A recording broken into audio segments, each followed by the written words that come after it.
지난주에 함께 살펴보았던 창세기 43장이 하나님이 우리를 몰아가시고 하나님의 뜻대로 몰아가시기 위해 일으켜 주시는 파도, 그 하나님이 일으키시는 파도 앞에서 마지막으로 야곱이 스스로 감당해야 될 마지막 내려놓음에 대한 그 마지막 관문에 대한 이야기였다면, 오늘 본문인 창세기 44장은 또 다른 도전을 이야기합니다. 이 가족 전체의 회복을 위해, 그리고 더 넓게는 하나님이 계획하신 길로 이 가족이, 이 민족이 앞으로 가는 길로 가기 위해 이 10명의 형들이 마지막으로 보여야 했던 마지막 도전에 대한 이야기가 오늘 창세기 44장 이야기입니다. 모든 것의 총체적인 회복을 여는 마지막 관문 같은 과정이라고 할까요? 근데 이게 참 그런 식으로 말씀을 보다 보면 이게 재밌는 것은 이런 겁니다. 야곱도, 이 10명의 형들도 지금 이 순간이 자신들이 맞닥뜨리고 있는 이 사건들이 그렇게 큰 의미를 가지고 있는 사건이라는 것을 아무도 모르고 있다는 겁니다. 자기들 스스로는. 이 야곱과 형들은 그냥 지금 이 일이 인생 가운데 자기 앞에 그냥 불쑥 튀어나와 버린 도전거리들, 어려움들을 그냥 최선을 다해 극복하고 있을 뿐이에요. 그런데 하나님께서 그 일상의 극복을 사용하셔서 하나님께서 원하시는 인생의 대전환을 일으켜주고 계신다라는 거죠. 우리 삶의 성장, 우리 삶의 전환점, 우리가 극복하고 성장하는 과정도 바로 그런 것 같습니다. 큰 마음을 먹고 지금부터가 내 인생의 가장 중요한 순간이다 라고 달려들어야만 전환이 일어나는 것이 아니고, 그저 오늘 내가 살아가야 할 나의 일상, 오늘 나에게 맞닥뜨려지고 내가 감당해야 될 이 일들을 도망가지 않고 담담하게 주님 중심 능력으로 헤쳐나가다 보면 하나님의 때는 나도 모르게 나에게 쑥 다가와 있고, 나도 모르는 사이에 하나님의 역사는 이루어져 가는 것입니다. 우리 바라기는 우리 주와 함께 교회 모든 성도님들에게 그 일상의 성장과 극복과 기쁨이 가득하시기를 축복해 드리고 싶습니다. 우리의 일상은 우리의 생각보다 훨씬 더 중요합니다. 자, 오늘 본문을 보시면 창세기 44장, 너무나도 유명하고 여러분이 설명드리지 않아도 대부분 많이 알고 계실 그런 이야기입니다. 요셉이 베냐민을 데리고 이제 곡식 자루를 가지고 다시 아버지 야곱에게로 집으로 돌아가고 있는데, 요셉이 그 형들의 곡식 자루에 돈과 은잔을 집어넣어서 계략을 꾸미고, 그래서 너희가 도둑질을 했다라고 하면서 다시 잡아와 버리고 으름장을 놓는, 그리고 형들은 그 요셉 앞에 엎드려서 제발 살려달라고 매달리는 그 이야기가 오늘 창세기 44장의 이야기입니다. 이 이야기를 마치 무슨 전래동화 보듯이 보면요, 이 이야기는 뻔한 이야기 같아 보여요. 어린 시절에 못된 짓을 했던 형들한테 복수를 하는 착한 동생의 이야기, 그런 이야기처럼 보이는 게 오늘 이 44장의 이야기입니다. 하지만 이 성경 전체를 의도한, 특히 이 창세기 저자의 성경 기록 의도에 따르면 이 이야기는 그 전래동화 같은 스토리보다 훨씬 더 깊고 복잡한 의미를 가지고 있습니다. 그러니까 이유가 그런 거예요. 이 단순한 이야기잖아요. 어떻게 보면 뻔한 이야기를 이렇게 길게 늘어놓으면서 반복까지 해가면서 이야기를 어떤 말까지 주고받았는지까지 반복까지 해가면서 길게 설명한다는 건, 지금 하나님께서 이 성경을 우리에게 남겨주셨을 때 내가 이 이야기를 통해 강조하고 싶은 이야기가 있어 라고 하는 강조점이라고 보시면 크게 틀리지 않습니다. 이 본문이 참 희한한 건 한두 가지가 아닙니다. 저는 이 어릴 때부터 이 이야기를 볼 때마다 요셉에 대해서 참 궁금했어요. 여러분들은 그런 거 안 궁금하셨나요? 요셉은 왜 그랬을까? 무슨 의도로 그랬던 것일까? 안 궁금하셨군요. 저는 이게 너무 궁금했거든요. 어릴 때부터. 그냥 네 나쁜 놈들하고 그냥 벌을 주고 끝내버리고 깔끔하게, 아니면 용서해줘버리고 끝나면 얼마나 쉽고 좋아요. 그걸 굳이 괴롭히면서 이랬다 저랬다 하면서 질질질질 끄는 것은 도대체 왜 그러는 걸까? 요셉의 지금 의도는 형들에게 제대로 복수를 하기 위해서 이 일을 하고 있는 걸까? 아니면 지금 자기도 자기 마음이 어떤지를 몰라서 어쩔 줄 모르고 마음 내키는 대로 지금 가고 있는 건가? 아니면 형들이 내가 그냥 봐줄 수야 있나? 이 형들이 얼마나 뉘우치고 얼마나 새 사람이 되었는지 한번 보자라고 간을 보고 테스트를 하고 있는 건가? 저는 이게 너무 궁금했었어요. 근데 성경은 항상 그렇잖아요. 우리가 궁금한 거에 대해서는 그건 중요한 게 아니야 라고 답을 안 해주시는 이야기가 너무 많아요. 우리가 궁금하지 않은 이야기를 길게 늘어놓으시면서 내가 중요하다고 생각하는 건 이거야. 이 말씀 역시 그렇습니다. 요셉이 도대체 이런 행동을 왜 했는지에 대한 동기에 대해서는 성경은 완전히 침묵합니다. 마치 요셉이 왜 그랬는지가 중요한 게 아니야, 얘들아. 요셉이 이런 마음이었는지 저런 마음이었는지는 니들은 궁금할지 모르지만 내 입장에선 전혀 중요한 게 아니야. 내가 너희에게 강조하고 싶은 이야기는 따로 있어 라고 하시듯 말이죠. 자, 오늘은요 그 수많은 상징들과 의미를 조금 찾아가 보기 위해서 좀 성경을 깊이 파보도록 하겠습니다. 그리고 성경을 본문 인용도 많이 하면서 많이 좀 읽으면서 내용을 한번 제대로 한번 파보도록 하죠. 오늘 이야기를 보시면 핵심 포인트가 되는 그 주요 소재가 되는 물건 하나가 등장합니다. 그게 뭐냐? 바로 은잔입니다. 은으로 만든 술잔을 의미합니다. 44장 1절 2절을 우리 같이 한번 좀 길지만 두 절을 같이 한번 좀 한 목소리로 읽어보실까요? 1절부터 요셉이 시작. 요셉이 그의 집 청지기에게 명하여 이르되 양식을 각자의 자루에 운반할 수 있을 만큼 채우고 각자의 돈을 그 자루에 넣고 또 내 잔 곧 은잔을 그 청년의 자루와귀에 넣고 그 양식 값 돈도 함께 넣으라 하매 그가 요셉의 명령대로 하고. 자, 이 내용을 보셨잖아요. 이 내용에 따르면 공식적으로 표면적으로 이 형제들이 애굽 총리를 향해서 도둑질한 물건은 뭐냐면 두 가지예요. 곡식을 주고 샀던 지불했던 그 돈을 다시 훔쳐서 넣은 것처럼 돈을 공식적으로 도둑질한 모양이 되어 있고, 또 하나는 은잔을 훔쳐서 섬긴 것으로 되어져 있어요. 두 가지를 훔친 거예요.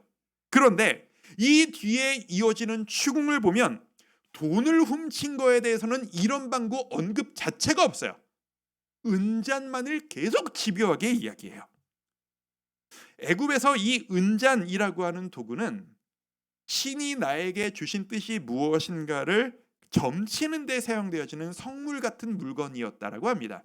그리고 이 은잔은 높은 사람들만이 사용할 수 있는 것이었고, 이 높은 사람의 은잔을 함부로 훔치면 종이 되거나 심하면 목숨까지 잃을 수 있는 중죄가 되는 물건이었다라고 합니다. 요셉은 하나님을 믿는 사람이었습니다. 여전히 신앙을 지켰던 사람이었습니다.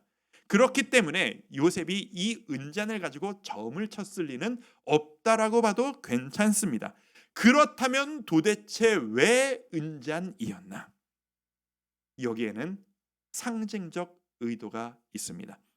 오늘 그런 내용이 참 많은데 제가 오늘 두 가지를 먼저 여러분들에게 말씀드리고 싶습니다. 오늘 본문에 보면 이 창세기 저자가 의도적으로 반복하고 있는 두 가지 구조의 반복이 있습니다.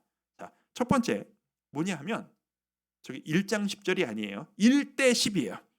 한 명 대 10명의 갈등 구조가 반복해서 이루어지고 있습니다. 옛날에 요셉이 어렸을 때는 요셉이 행복하기 위해 10명의 형제들이 힘들어하는 구조, 한 명 대 10명의 형들의 갈등 관계를 요셉은 이미 경험했던 바가 있습니다. 그런데 지금은 어떤 구조가 이루어졌죠? 사실 자기들이 한 게 아니다 할지라도 표면적으로는 베냐민 한 명의 도둑질로 인해 나머지 10명의 형들이 또다시 고통당하게 되는 갈등 관계가 반복적으로 일어나고 있는 거예요. 의도적인 같은 구조가 반복되고 있는 것이죠. 그리고 그 갈등에 사용되어진 도구가 뭐예요? 은잔이라는 거예요.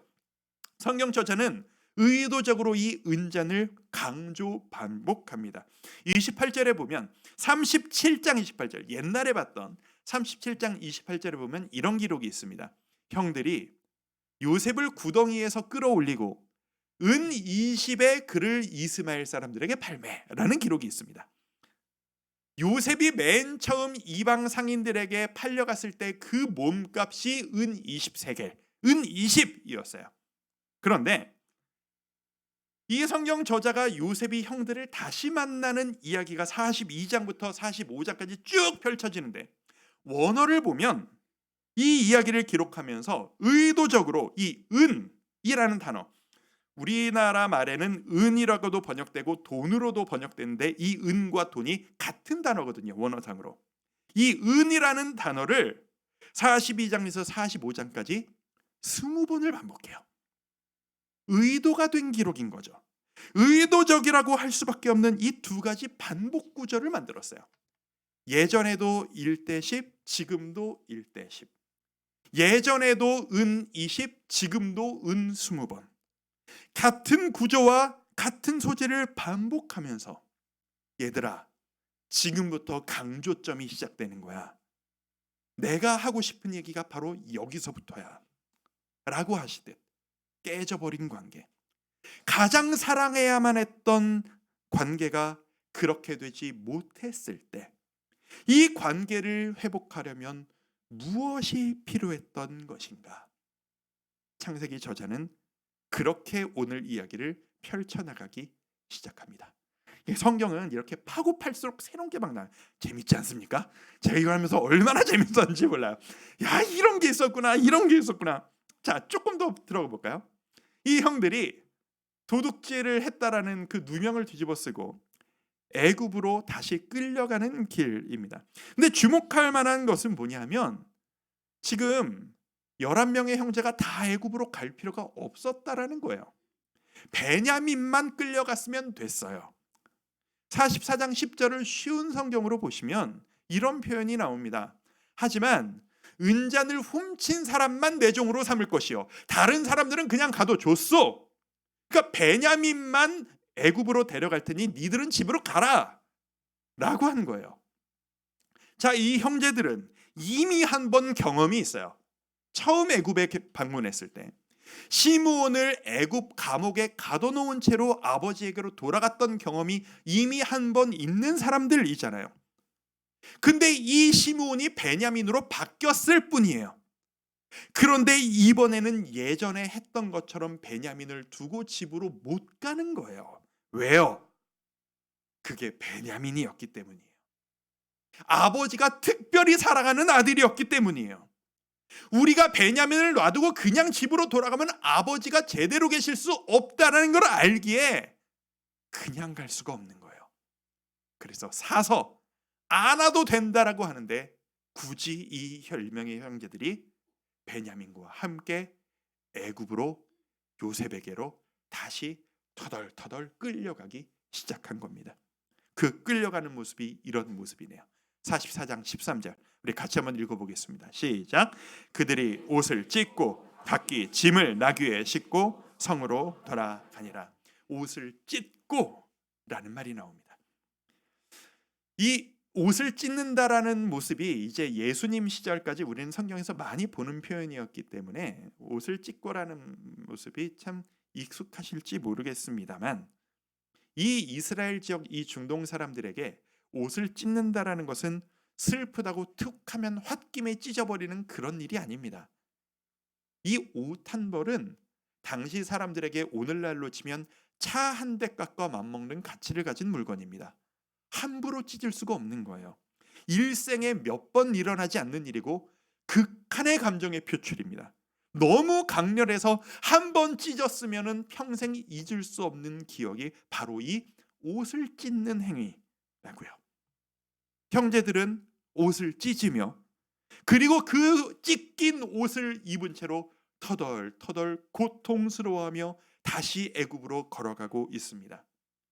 그 슬픔의 시간, 그 암담한 시간에 찢긴 옷을 입고 걸어가며 얼마나 많은 생각을 했을까요? 내 눈에 내 찢어진 옷이 들어옵니다. 사람의 심리가 그렇잖아요. 예전에 내가 언제 옷을 찢었던가, 우리 가족에게 어떤 옷을 찢기는 일이 있었던가가 떠오르지 않았을까요? 이 가정은 요셉과 관련돼서 옷을 찢은 사건들이 많이 있었습니다. 첫 번째가 언제였어요? 요셉을 팔아넘길 때 형제들의 의견이 갈라졌을 때였습니다. 37장 29절입니다. 르우벤이 돌아와 구덩이에 이르러 본즉 거기 요셉이 없는지라 옷을 찢고, 형제들의 의견이 갈라져서 자기도 모르게 르우벤, 첫째 되었던 르우벤의 뜻과 다르게 동생이 팔려나간 걸 보면서 큰일 났다, 어쩌면 좋으냐, 옷을 찢었던 때가 있었습니다. 그렇게 집으로 돌아갔더니 아버지 야곱도 옷을 찢습니다. 37장 34절, 자기 옷을 찢고, 야곱이 말이죠, 굵은 배로 허리를 묶고 오래도록 그의 아들을 위하여 애통하니, 찢은 옷을 보니 형이 옷을 찢었던, 그리고 아버지가 옷을 찢었던 그때가 생각이 납니다. 그리고 나니 자신들이 찢었던 때도 생각이 나는 거죠. 요셉을 팔아 넘기기 전에 그 색동옷을 강제로 벗겨서 동물한테 찢겨 죽은 것처럼 만들려고 자기들 손으로 그 동생의 채색옷을 찢으며 거기에 동물의 피를 묻혔던 그것을 기억했겠죠. 애굽으로 걸어오는 내내 그 옷찢김 사건들이 머리에 계속 떠올랐을 것이고, 그제서야 깨닫게 됩니다. 그리고 그 깨달은 사실을 유다가 요셉 앞에서 이렇게 고백합니다. 44장 16절, 하나님이 종들의 죄악을 찾아내셨으니, 우리가 지었던 죄가 적나라하게 다시 떠오르기 시작하는 것입니다. 요셉 앞에 모든 형제들이 나왔습니다. 두려움에 떨고 있습니다. 그리고 그 두려워 떠는 형제들을 대표해서 넷째 유다의 상소가 시작되어집니다. 18절 말씀 우리 같이 한번 읽어보실까요? 유다가 시작. 유다가 그에게 가까이 가서 이르되, 내 주여 원하건대 당신의 종에게 내 주의 귀에 한 말씀을 아뢰게 하소서. 주의 종에게 노하지 마소서. 제발 노하지 말라라는 뜻으로 세계 최고의 권력자 앞에서 저 시골 구석에 아무것도 아닌 사람이 가족을 위해, 아버지를 위해 목숨 걸고 용기를 내어 이야기를 하기 시작합니다. 요셉이 유다를 보는데, 요셉이 보았을 때 이 넷째 형 유다는 옛날에 자기가 이방 상인들에게 팔아 넘겨졌을 때 저 요셉을 팔아 넘기자고 처음 아이디어를 냈던 주동자가 이 유다 형이었습니다.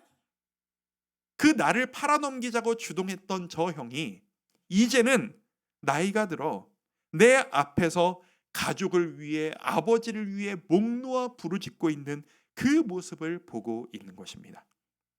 계속 창세기 저자의 의도를 계속 언급하게 되는데, 여기서부터 등장하는, 오늘 댁에 가셔서 이 44장 쭉 한번 읽어보시면 좋겠는데, 여기서부터 시작되어지는 이 유다의 스피치, 이 유다의 이 간곡한 이 발언은 창세기 50장 전체를 통틀어서 한 사람이 했던 말로 가장 길게 기록되어져 있는 말입니다. 창세기에서 이 이야기가 가장 주목할 만한 이야기이다 라고 저자가 인정하듯 가장 길게 이 이야기를 기록합니다. 이 유다의 발언을 쭉 읽어보시게 되면 특이한 점이 세 가지가 있습니다. 자, 이 유다의 발언의 특이점 세 가지를 한번 짚어드리죠. 첫 번째입니다. 사고를 친 베냐민을 정죄하지를 않아요. 자, 무슨 말이냐 하면, 사람은 누구나 힘든 일이 생기면 이거 다 너 때문이야 라고 탓할 사람을 찾는 게 사람의 심리입니다. 내가 힘든 거 다 당신 때문이야. 내가 당신을 만나서 내 인생이 이렇게 돼버린 거야. 내가 그 사람을 만나서 내가 저 사람 때문에 우리 집이 망했어. 우리 축구, 한국 축구가 아시안컵에서 망한 건 그 사람 때문이야. 뭐 이런 식으로 있잖아요. 우리가 너무 많이 하는 이야기. 우리는 항상 탓할 사람을 찾아요. 이것은 진짜로 원인 규명이기도 하지만 화풀이를 어딘가 하고 싶어하는 사람의 심정이기도 합니다. 자, 지금 형들이 보기에 은잔이 누구에게서 나왔어요? 베냐민에게서 나왔단 말입니다. 그런데 이 이야기를 보시면 이 형제들 중에 그 누구도 베냐민에게 탓하는 말이 한마디도 없어요. 너 이게 도대체 뭔 짓이냐? 야, 막내야, 너 도대체 무슨 짓을 저지른 거야? 옛날에 요셉에게 그랬던 것처럼 너 한 사람 때문에 우리 10명이 이게 무슨 고생이야, 이 녀석아. 너 때문에 우리가 왜 이 고생을 해야 하는 건데? 한마디도 하지를 않아요. 오히려 동생을 탓하기보다 아까 언급했던 것처럼 우리의 죄를 하나님이 찾아내셨습니다. 자신들의 죄에 주목하는 유다의 모습을 우리는 볼 수 있습니다. 특이점 두 번째입니다. 억울함이 아니라 아버지의 심정만을 호소합니다. 이 유다의 발언을 읽어보세요. 지금 억울한 상태잖아요. 내가 도둑질을 알았는데 내가 지금 누명을 썼거든요. 근데 증거가 보여버리거든요. 그렇다면 지금 뭐라고 호소를 해야 앞뒤가 맞습니까? 총리시여, 이 잔이 우리한테 왜 들어있는지 도대체 알 수가 없습니다. 이건 누군가의 모함입니다. 우리는 억울합니다. 이런 식으로 이야기를 하는 게 앞뒤가 맞죠. 우린 억울하니까. 그런데 유다가 하는 말은 다 무슨 얘기인지 아세요? 억울합니다가 아니고 우리 아버지가 너무 힘드십니다. 우리 아버지를 좀 불쌍히 여겨주세요. 우리 베냐민 못 데려가면 우리 아버지 돌아가십니다. 라고만 매달리고 있는 거예요.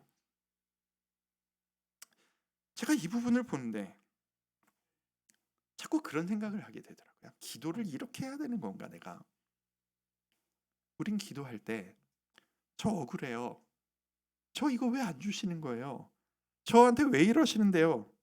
이것만 이렇게 하기가 쉬운데 아버지의 심정을 헤아리고 불쌍히 여겨주세요. 이게 우리의 기도가 되어야 되는 것 아닌가? 자, 유다의 말로 돌아갑니다. 게다가 이 유다가 제발 우리 아버지를 좀 불쌍히 여겨주세요 라고 매달리는 그 와중에 그 아버지가 나에게 주신 상처가 드러납니다. 27절을 보시면 유다가 이런 말을 합니다.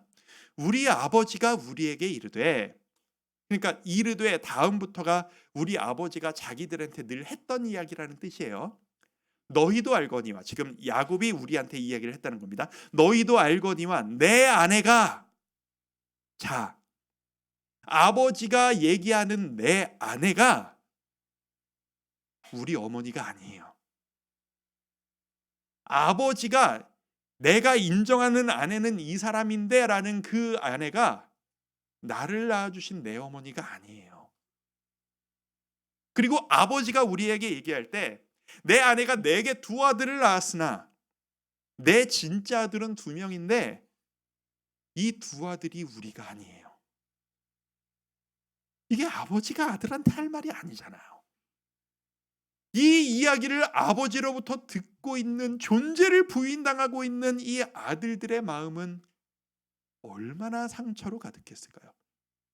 태어나면서 이 중년이 되기까지 늘 이런 식으로 대함을 받았던 이 아들들의 마음은 얼마나 상처로 너덜너덜했을까요? 그 상처가 시간이 지나고 이제는 굳어서, 이제는 그 아버지의 심정마저 헤아리고 덮어주며 우리가 아버지를 지켜야 한다. 총리시여, 우리 아버지를 좀 불쌍히 여겨주세요. 자신의 목숨을 걸고 이야기하고 있다라는 겁니다.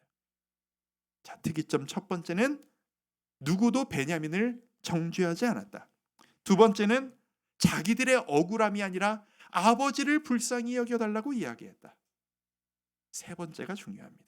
그러니 내가 대신 희생하겠다고 그걸 허락해달라고 간구를 하고 있는 겁니다.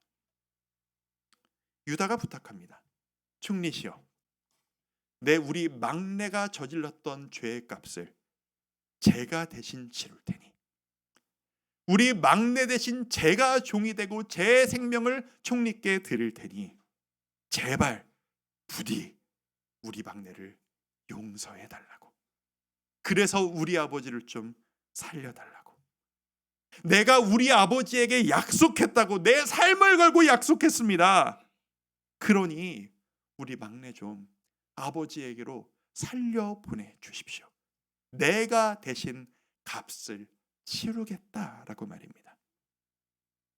그리고 유다의 바로 이 말로 인해, 유다의 자기 희생 발언으로 인해 이 요셉의 마음이 완전히 무너져 내려 버립니다. 다음 주에 보시겠지만 바로 이 말로 인해 모든 회복이 시작되기 시작합니다. 성도 여러분, 무슨 얘기인지 아시겠습니까? 이 이야기는 대속에 대한 이야기입니다. 대신 죄를 속량해 준다. 줄여서 대속이라고 합니다. 이 창세기를 누가 썼죠? 성경 상식 퀴즈입니다. 이 창세기를 누가 기록했을까요? 모세가 기록했습니다. 모세 오경 중에 첫 권이 이 창세기잖아요. 모세는 지금 이때보다 훨씬 뒷시대의 사람입니다. 그런데 이 모세가 자기도 태어나기 몇 세대 전인 이 요셉과 이 가족들의 이야기를 도대체 어떻게, 이 대화까지 어떻게 알고 썼을까요? 어떻게 썼을까요? 이스라엘 백성들이 애굽에서 탈출을 하고 출애굽을 해서 가나안으로 가던 중에 가나안 그 광야에서 하나님을 배반했습니다. 그래서 하나님과 관계가 멀어지고 40년 방황을 했습니다. 그 40년 방황을 하는 내내 모세가 회막에서 하나님을 얼굴을 마주보고 40년을 만났습니다. 성경학자들이 인정하기로 바로 그 시간을 통해서 하나님께 들은 이야기를 모세가 기록했을 것이다 라고 모두가 인정합니다. 그렇다면 이 창세기가 맨 처음 기록되어졌을 때 이 유다와 요셉과 야곱과 베냐민의 이야기를 모세가 기록했을 때 어떤 의도가 숨어져 있었을까요? 1차적으로 하나님을 신뢰하지 못해 40년을 방황하고 하나님과 관계가 멀어진 백성들을 향해서 하나님은 이 이야기를 통해 말씀해 주신 겁니다. 너희와 나의 깨어진 관계, 멀어진 관계를 회복하기 위해선 대가지불이 필요하단다. 희생이 필요하단다. 그 대가지불 희생이 뭐였죠? 율법을 통해 어린 양의 생명을 바치는 거였어요. 그게 바로 대가지불이었어요. 2024년에 우리에게 이 말씀을 하나님이 주셨을 때 이 이야기를 통해 하나님은 이제는 우리에게 이렇게 말씀하시는 겁니다. 사랑하는 내 자식들아, 너희의 죄악으로 인해 너희와 나의 관계가 너무 멀어져 버렸다. 이걸 어떻게 회복해야 되겠니? 대가지불이 필요하구나. 희생이 필요하구나. 그 희생 내 아들을 통해 지불해 주마. 그 어린 양의 역할을 내 아들로 대신 치러주마. 이 이야기는 십자가를 향해서 가는 이야기예요. 제가 이 말씀을 붙잡고 씨름을 하는데 제 마음에 부딪힘과 갈등이 일어나는 걸 발견했어요. 뭐냐? 저는 가족에게 자꾸 눈길이 가요. 어떻게 하면 가족이 회복될 수 있을까요? 비법을 찾고 싶은데 마음이 가요. 어떻게 되면 상처가 극복되어지고 성장할 수 있을까에 대해 자꾸 관심이 가요. 그런데 성경을 보면 볼수록, 기도하면 기도할수록 이 이야기는 그것보다 너무 큰 이야기예요.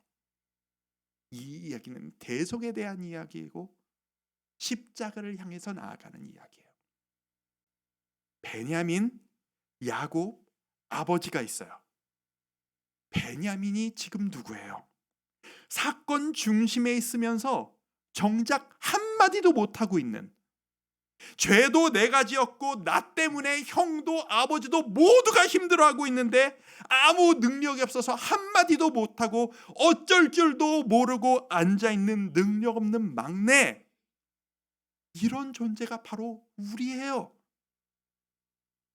이 막내를 바라보면서 아무 탓도 하지 않고 저 막내 대신 제가 감당하겠습니다 라고 말했던 유다, 이 유다의 후손으로 예수님이 태어나셨어요.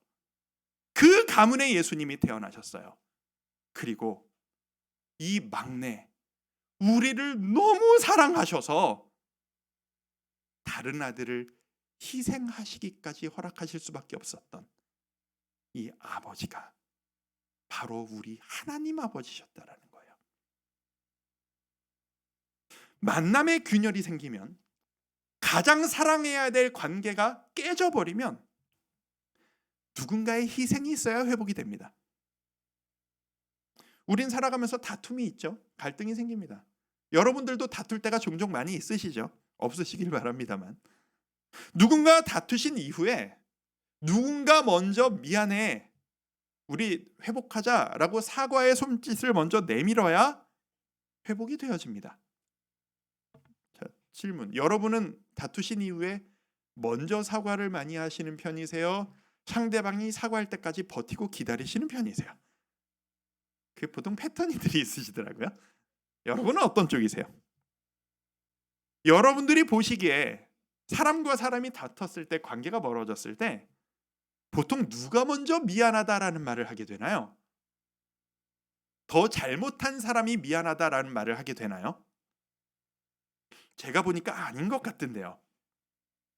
제가 보기엔 더 많이 잘못한 사람이 미안하다 사과하는 게 아니고, 그 멀어져 버린 관계, 그 상태를 더 못 견디는 사람이 먼저 미안하다라고 손 내밀더라고요. 그렇지 않으세요? 더 사랑하는 사람이 먼저 손 내미는 게 우리의 관계예요. 그래서 우리 자식들은 부모에게 쉽게 손 안 내밀어요. 그런데 손 내밀지 않는 우리 자식들을 보면서 부모는 애간장이 타요. 마음이 찢어져요. 저는 왜 저러고 있나? 내가 뭘 잘못했다고. 먼저 다가가는 건 부모예요. 그래서 내리사랑이에요. 먼저 희생하는 누군가가 있어야 관계는 회복되어지고 단단해지는 겁니다. 아무 희생 없이, 아무 대가 지불 없이 사랑을 받아 먹기만 하는 사람들에게는 사랑하는 관계가 너무 쉽고 당연해요. 그런데 늘 희생하고 내가 먼저 못 견뎌서 헌신하고 다가가는 사람에게는 사랑이란 노력이에요. 희생이에요. 인내예요. 대가 지불이에요. 어마어마한 대가 지불을 하고 얻어내는 가치예요. 그래서 사랑을 많이 하는 사람일수록 더 많이 힘들어요. 그래서 자식은 부모의 사랑이 당연하고, 제가 부모 자식 간으로밖에 비유로 못 드는 제 심정을 이해해 주십시오. 부모는 자식 사랑이 내 자신을 꺾고 인내하며 한 번 더 자식을 품어주는 게 부모들의 마음 아니겠습니까? 더 사랑하면 지는 거예요. 우리가 주님의 사랑을 생각할 때 우린 주님의 사랑이 쉬워요. 어렵지 않아요. 하나님의 사랑받는 게 너무 당연해요. 왜? 우리는 하나님의 사랑을 받아보지 못한 적이 한 번도 없었거든요. 그런데 그 당연하게 편안하게 웃으면서 하나님만 바라보고 있는 우리를 위해 깨어진 관계를 더 못 견디신 주님께서 아들의 생명을 주셨어요. 생명을 대가지불로 주셨어요. 그 앞에서 우리는 웃으며 받아먹고 앉아있는 철없는 자식들이에요. 우리가 예수님을 너무 쉽게 대하고 있는 것은 아닌가? 예수님은 생명을 주시고, 저는 아까 말씀드린 것처럼 이 본문을 보면서도 느끼고 있는데, 내가 너를 얼마나 사랑하는지 아니? 내가 너를 위해 얼마나 대가 지불을 하고 있는지 넌 알겠니?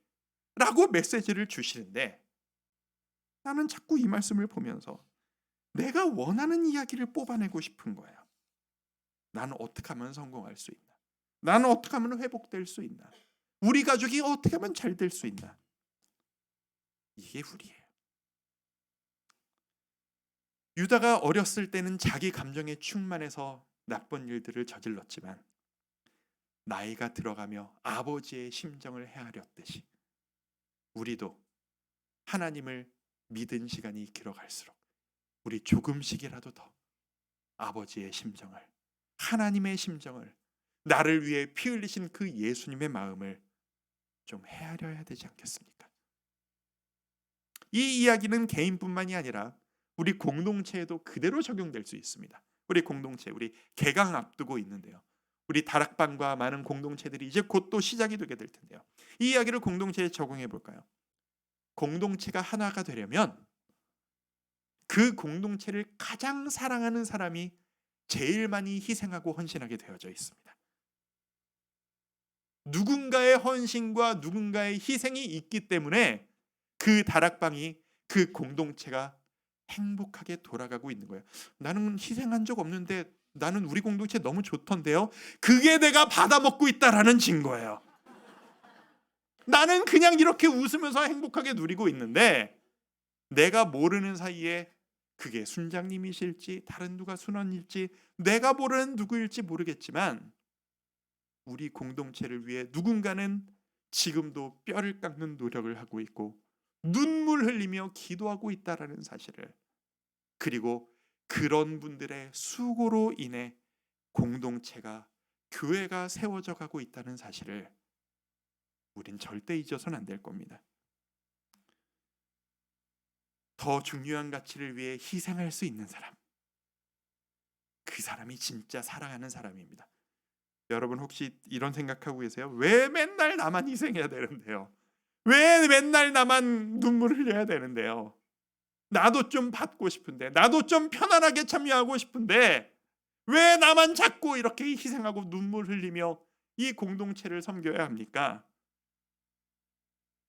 그게 희생이 아니라는 것을 기억하셨으면 좋겠습니다. 증거를 대드릴까요? 아까 어떤 말씀드렸지만 유다가 내 아버지를 위해 동생 대신 제가 대가지불 하겠습니다라고 했던 이 넷째 유다를 하나님이 높이 들어쓰세요. 장자의 권위가 진짜 첫째였던 루벤도 아니고 사랑받았던 요셉도 아니고 이 자기 희생을 선포했던 유다에게 장자권이 가요. 그리고 이 유다의 후손이 가장 번창한 가문이 돼요. 그리고 이 유다의 후손 중에 다윗 왕이 태어나고요. 그 다윗 왕의 후손으로 예수님이 이 세상에 오세요. 이 세상의 왕이 이 자기 희생을 선포했던 유다의 후손으로 오세요. 뭘 증거하겠습니까? 뭐에 대한 증명입니까? 여러분의 자기 희생을 사랑하는 마음으로 먼저 다가가고 눈물 흘리는 그 마음을 하나님 결코 잊지 않으십니다. 하나님은 하늘의 상급으로 여러분에게 부어주실 것이라고 믿습니다. 우리 이 길을 따라갔으면 좋겠습니다.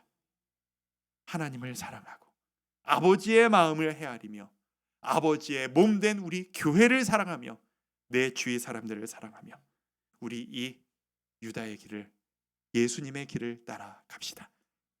그럴 때 우리에게 참다운 승리와 은혜가 가득하리라 믿습니다. 오늘 예배를 마무리하면서 저는 오늘 찬양하면서 그저 예수님밖에 없습니다. 예수님의 이름 찬양하고 영광 돌리기 원합니다. 이 고백을 하나님께, 우리 예수님께 드리는 게 우리가 해야 될 바가 아닌가라는 생각을 하게 됐습니다. 이 찬양 한번 불러볼까요? 은혜 아니면 살아갈 수가 없네. 호흡마저도 다 주의 것이니 세상 평안과 위로 내게 없어도 예수, 오직 예수님밖에 없습니다. 내가 내 신상에, 내가 잘 되는 것에, 내가 부족한 것에, 내 자식의 앞길에 메어져 있던 그 순간에 내 관심사는 거기에만 있지만 아닙니다. 주님, 예수님이 함께 계시다면 모든 것은 극복될 수 있으리라 믿습니다. 주님을 내 마음의 중심에 놓기를 원합니다 라는 마음으로 우리 이 찬양하며 나아갑니다. 은혜 아니면 살아갈 수가 없네. 은혜 아니면 살아갈 수가 없네. 호흡마저도 다 주의 것이니 세상 평안과 위로 내게 없어도 오직 예수뿐이네. 오직 예수뿐이네. 한 번 더 고백합니다. 은혜 아니면 살아갈 수가 없네. 은혜 아니면 살아갈 수가 없네. 호흡마저도 다 주의 것이니 세상 평안과 위로 내게 없어도 오직 예수뿐이네. 오직 예수뿐이네. 그 신계획 볼 수도 없고 그 신계획 다 볼 수도 없고 작은 고난에 지쳐도 주께 묶인 나의 모든 삶 버티고 견디게 하시네. 한 번 더. 그 신계획 다 볼 수도 없고 그 신계획 다 볼 수도 없고 작은 고난에 지쳐도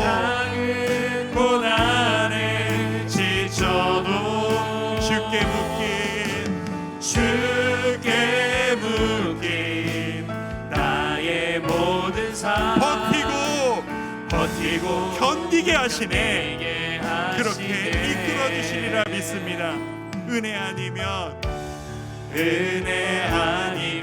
살아갈 수가 없네. 나의 모든 것 다 주께 맡기니 나의 모든 것 다 주께 맡기니 참된 평안과 위로 내게 주신 주 예수 오직 예수뿐이네. 오직 예수뿐이네.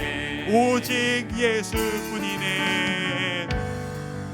오직 예수뿐이네. 한 번 더. 오직 예수뿐이네. 오직 예수뿐이네. 우리 오늘 기도할 때 이렇게 한번 기도했으면 좋겠습니다. 제가 여러분의 마음을 압니다. 여러분의 마음은 여전히 여러분의 문제에 있을 것입니다. 여러분이 간구하는 것은 여러분의 문제 해결일 것입니다. 여러분이 간구하는 것은 내가 어떻게 하나님께 더 많은 복을 받아 누리느냐, 그것일 것입니다. 근데 오늘 제가 그 생각을 가지고 아무리 오늘 이 말씀을 봐도 이 말씀이 우리에게 강조하는 바가 핀트가 다릅니다.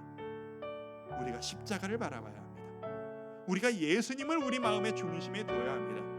우리 이렇게 기도합시다. 주님, 제 상황 다 아시죠? 제 마음 다 아시죠?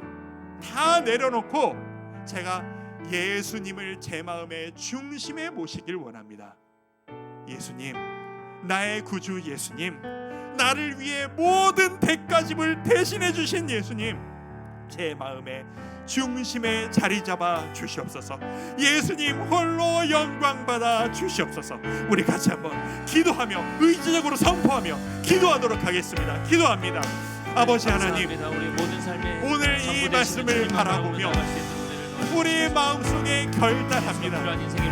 우리는 우리의 문제에 관심이 있고 나의 회복에 관심이 있고 내 회복에 관심이 있지만 주님께서 우리에게 주시는 메시지, 내가 바로 그것을 위해, 내가 더 큰 것을 위해 내가 너에게 생명을 주었다. 내가 너에게 대가를 지불했다. 내가 바로 너를 위해 내 대신 값을 치렀단다. 내 아들아, 내 딸아, 나에게로 오너라. 내 품에 안기거라.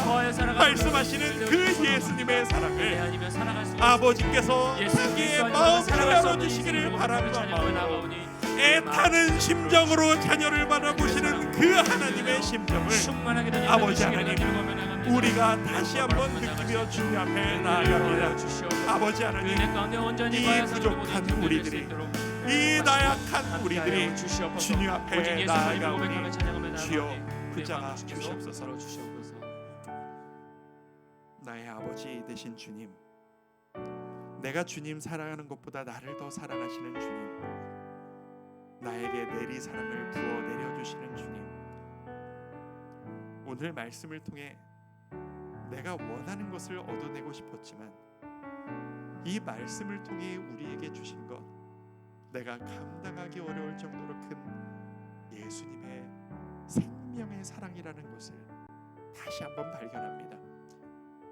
유다가 베냐민을 탓하지 않았듯 우리를 한마디도 탓하지 않으시고 우리를 살리시려 기꺼이 자신의 생명을 주신 예수님 앞에 우리가 면목 없이 주님 앞에 나아갑니다. 그리고 이토록 내가 너를 사랑하는 이 아버지의 마음을 네가 알겠니?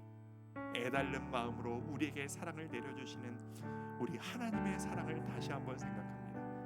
아버지 하나님, 우리가 우리밖에 돌아보지 못하는 연약한 자였습니다. 우리를 위해 주님께서 얼마나 애쓰고 계셨는지를 다시 한번 발견합니다. 우리가 다시 한번 말씀을 통해 깨달은 대로 도전하며 주님 앞에 우리의 마음 내려놓습니다. 주님 더 사랑하길 원합니다. 주님을 내 마음의 중심에 모셔드리길 원합니다. 나를 위해 모든 것 주신 그 예수님의 십자가 앞에 나아가기를 원합니다. 예수님, 제 마음의 주인의 자리에 앉아 주시옵소서. 우리 인생의 모든 문제들을, 내 삶의 모든 문제들을 주의 뜻대로, 주 뜻대로 이끌어 주시옵소서. 하나님 앞에 나의 모든 것을 내려놓습니다. 예수님의 이름으로 감사하며 기도드립니다.